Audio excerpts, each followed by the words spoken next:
Oh, we are so back. We are so fucking back. Now, I'm gonna give you a spoiler warning. This new season just premiered, so if you have not watched it yet and you're planning on it, best to not watch this video because I will be talking about what happened in this episode in detail. If you have watched it or you don't care, then you're good. All right, let's fucking do this. I'm excited, can't you tell?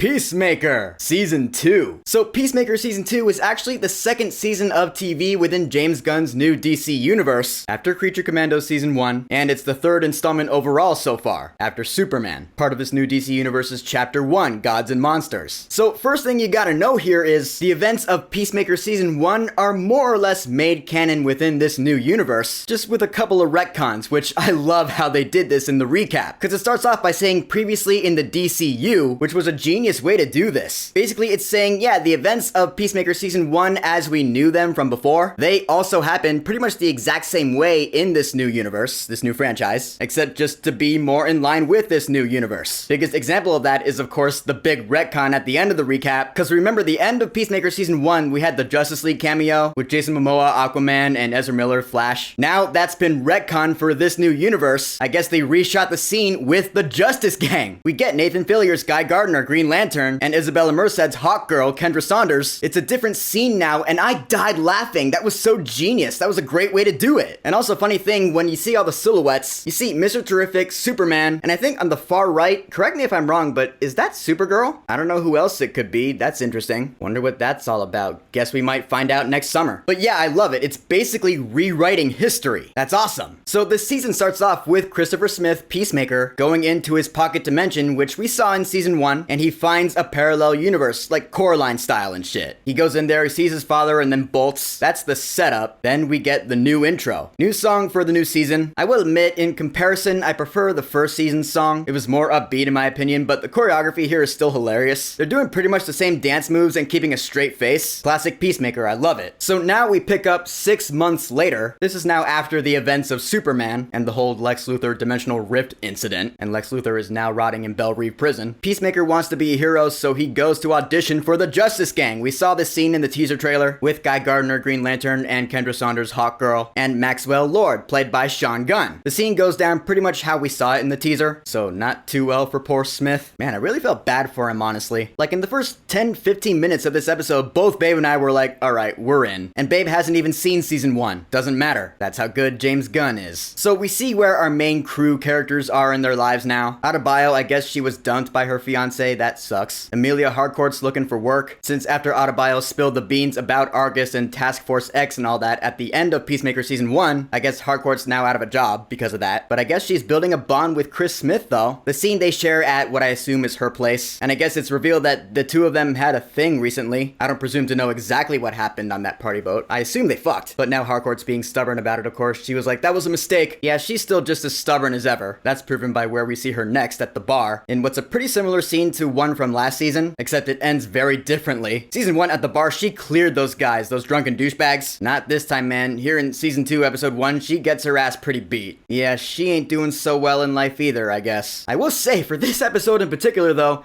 James Gunn, oh my god. I don't know what he was thinking, cause there's a point in this episode where Peacemaker goes home, starts smoking all sorts of shit and drugs, same thing. And next thing you know, there's, and warning, this might trigger ya, but I'm just saying what happened. Cause it turns out Peacemaker just has a big naked dance orgy party at his house, which of course I am not gonna show a picture of here. But yeah, Babe and I were watching that like, oh, okay. Again, gotta wonder what exactly was going through James Gunn's mind when he was writing this. Was he like, I wonder if there's a way I can get a big naked dance orgy party scene in something I do. I want to get something like that on the screen.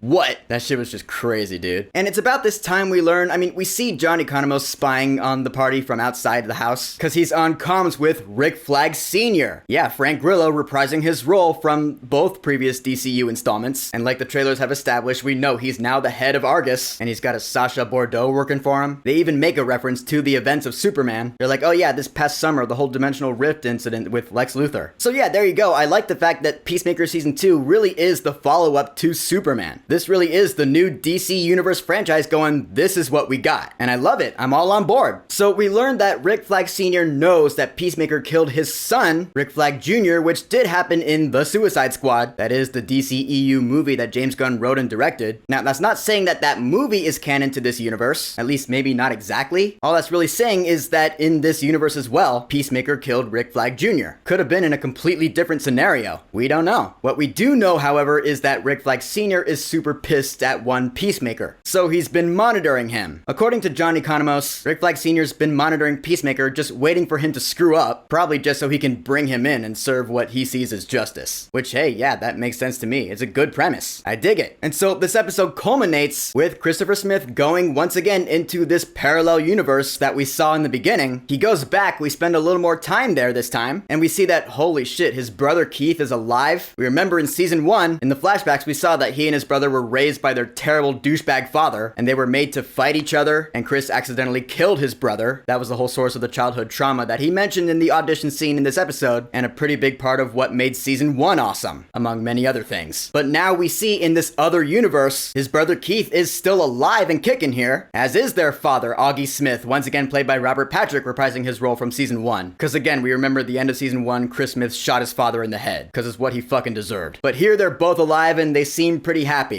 And Chris is like, holy fuck. The tears start coming, and yeah, that hit pretty hard. And this is the thing, because I know John Cena, I don't think anyone's calling him the best actor ever, but if for nothing else, this show, Peacemaker, shows that he really is trying. He does have some acting chops, because both Babe and I were like, oh shit, man. He goes into his room, he sees that he was with Amelia Harcourt, like romantically at some point. Basically, again, very much like Coraline, everything in this parallel world is just better than the one he comes from. He's seen as a superhero along with his brother and father. He has the romantic relationship that he wants with Amelia Harcourt. What could go wrong? Except, of course, well, the other Peacemaker from this universe showing up. Yeah, oh well, looks like the slot of Peacemaker has already been taken in this world. So the two Peacemakers get into a big old scrap. They fly out of this universe back into the pocket dimension, where they throw down the other Peacemaker's jetpack. Is pretty cool. Along with the magic shuriken stars, those were badass. Those, they had to hurt. And the fight ends. I'm pretty sure our Peacemaker did this on accident. He sends the other Peacemaker flying and he gets impaled. Yeah, our Peacemaker ends up killing the other one from the other universe. And that's where this episode ends. The song cues up, it cuts to black. Both Babe and I looked at each other. We were like, uh-oh, we're in trouble. Yeah, I don't think Peacemaker here can exactly do what Wanda Maximoff was trying to do in Doctor Strange in the Multiverse of Madness. I mean, shit, didn't work for her. Don't think it's gonna work for him. But yeah, this episode, man. Looks like this season is gonna be another fantastic season of TV from James Gunn. I thoroughly loved this first episode, and then the little preview after the credits that shows what's coming this season. Babe and I both got pretty pumped for it. I can't wait, man. Looks like Peacemaker Season 2 is gonna be awesome. So, Peacemaker Season 2, Episode 1, The Ties That Grind. Have you watched it yet? What are your thoughts on it? And are you as excited for the rest of this season as I am? Whatever you think, go ahead and leave a comment. And of course, thank you for subscribing. Peace!